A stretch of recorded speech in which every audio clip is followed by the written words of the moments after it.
Hi, friends. Here I am, your old Papa Dale. We are going to do another Bible Nutshell. This is Bible Nutshell number 49, Guilt and Shame. These Bible Nutshells are a part of a series of about 100 that I wrote some time ago and that I am recording for the Christian church today to be edified thereby, and also potentially in the future after the rapture, the Holy Spirit may be able to redirect some people's focus to them and help them, since there will be a dearth of Bible teachers at that point. So, who am I? I'm Papa Dale, and I am a retired pastor, teacher, evangelist, prison chaplain, and businessman. And I've been serving Christ for over 50 years, and I've learned a few things during that time. Spent years and years and years in universities and seminaries learning more about Christ, and years in personal worship and discovery, and years in Christian service as well. So I've got a broad background that's probably capable of sharing one or two things with you that you might not have known before. So let's get right to it. This is Bible Nutshell number 49, Guilt and Shame. Scripture teaches that human beings are guilty in an objective sense, and we also feel the weight of shame in a subjective sense. Guilt is a legal judgment. It refers to the objective status of someone being found to have committed a violation of a standard of behavior. Along with that comes the punishment earned by it. See James 2, verse 10. It is what God promised to Adam and Eve if they ate of the tree of the knowledge of good and evil. See Genesis 3. Shame is internal and subjective. It is the emotional pain of humiliation on the conscience of the one judged to be in violation. It is the moral application. It is what drove Adam and Eve to hide from God in the garden and to hide their nakedness with leaves. When Adam disobeyed God in the garden as the father of all mankind in a federal sense, all human beings sinned in Adam. Quote, "Wherefore, as by one man sin entered into the world, and death by sin, and so death passed upon all men, for that all have sinned." Romans 5:12. Quote, "And the whole world became guilty of sin through Adam. As it is written, there is none righteous, no, not one." End quote. Romans 3:10. Quote, "For all have sinned and come short of the glory of God." Not some, all, every cotton-picking one of us. So we are all sinners, both by nature and also by choice. Because Yahweh and heaven are infinitely holy, a single sin is a loose thread in the fabric of eternity. If it remains unresolved, it threatens all of existence, because it'll metastasize, it'll spread, it'll pick up power, it'll pick up momentum, and pretty soon heaven is just as bad as earth is now. Who wants that for all eternity? I don't. So,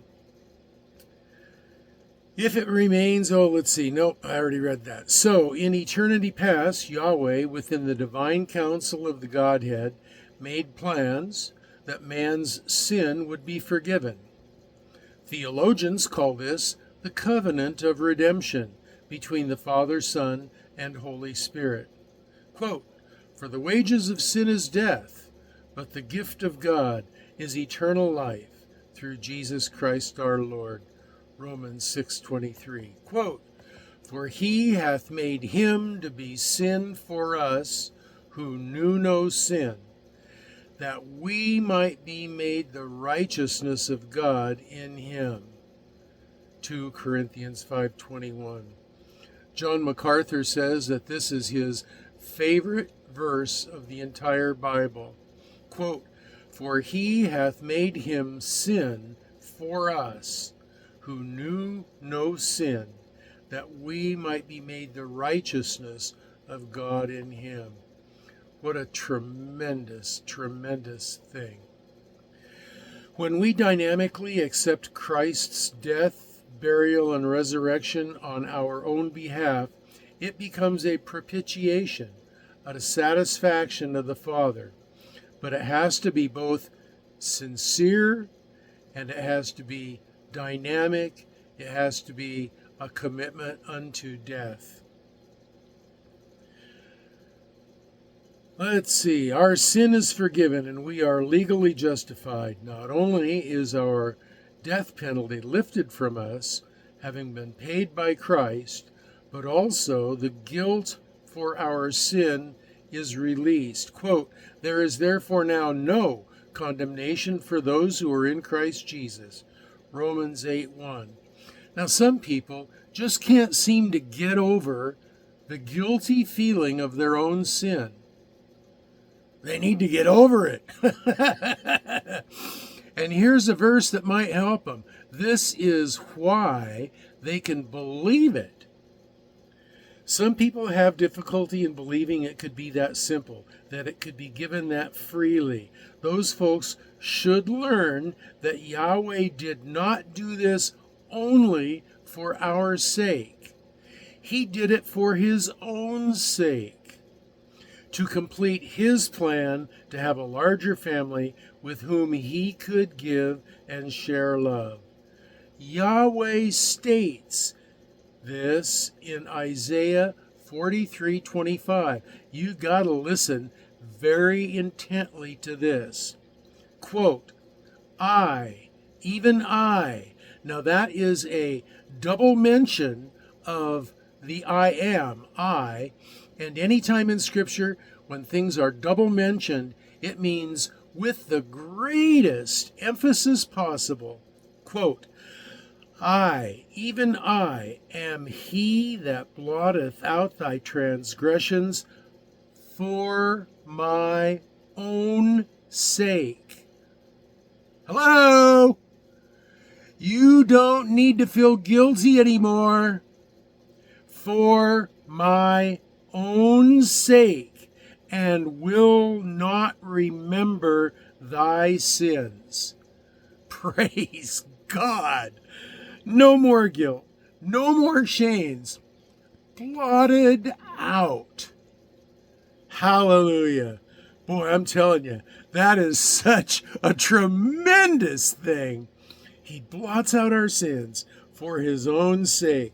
Wow. So very often I'll give you my last thoughts on a topic. I kind of interjected them as we went along, so I don't have anything more to say than that. But I will remind you that down below this video is a comment section where you can leave your comments, questions, or prayer requests. And also there is a link that you can click on to get to my Facebook page and leave your comments, questions, and prayer requests. And also there's a link that you can click on and get to the lesson notes that I just went through, so that you can, on a very leisurely basis, look through them all, see the scripture references, look them up as well. And so let's see, the next video is, the world versus God. Who do you think's going to win that one?